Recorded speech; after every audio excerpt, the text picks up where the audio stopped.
Hi, I'm Andrea Jones. Today we're going to talk about our second step in the ERP or other system selection process, which is to identify systems and vendors that might fit. So remember, in the first step, you have identified all your critical requirements: order to cash, procure to pay, record to report. What is it that's different that you do that may not be what everybody else does and you feel is super important?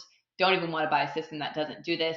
I gave a little sub video on the technology landscape to kind of see what you have and what it does for you that you like, that you don't like, what you may have bought that you're not using yet.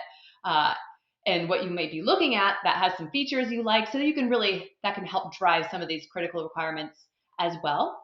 So now it's time to shop that around. And this could be some of the most time consuming part of the process. What people often will do is talk to colleagues of theirs, whether in their own industry or otherwise, maybe post on a network group that they're a part of. Hey, we need a new system and we're thinking about this. And does anybody else use something? And what do you use? What do you like? And that's fine to get some ideas. I mean, I'm not saying that's not a good idea.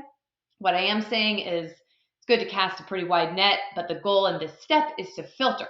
So we want to spend as minimal amount of everybody's effort time to get the maximum potential for likely good candidates for a system and also for a vendor. And the reason I say that is there's a lot of systems out there.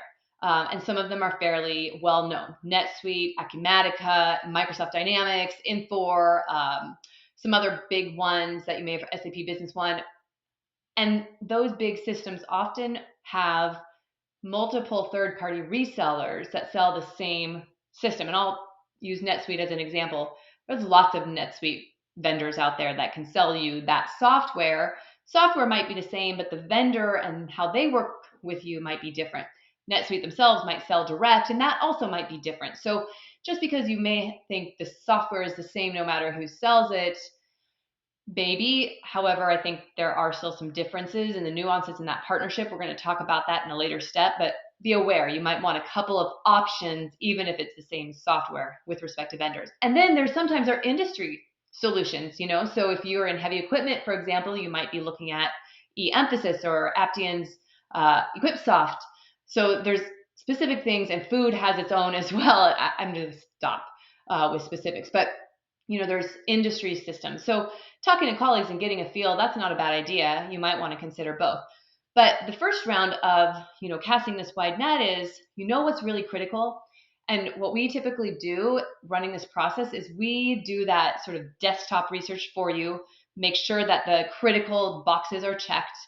And then we'll have a conversation with somebody at the vendor, probably a salesperson, to understand their process for implementation, get a little better feel for how they fit your critical requirements, making sure they do, talking to them about their availability. I mean, there's nothing worse than saying, yeah, we're ready to go, and then the vendor can't start for another quarter, which, by the way, we have seen. So, they don't always tell you, but you can get a better feel. And again, people don't always want extra work if they can't meet the needs of the customer. So they might be transparent with you. It's worth the ask. And then talk to, see what kind of research you can do on your own. This is not the time to ask for references. You want it to be further down the line, but maybe if you did talk to somebody, they recommended a software or a vendor, and you talked to that vendor and you kind of liked them, maybe it's worth going back and getting a little bit more on the level of experience. But the goal here is to start with a wide net and get down to about 5 to 7 system/vendor combos that you want to take to the next step, which is actual demos with your team. All right. Hope that gives you a good feel for how this could work for you, and we'll look forward to seeing you in the next video.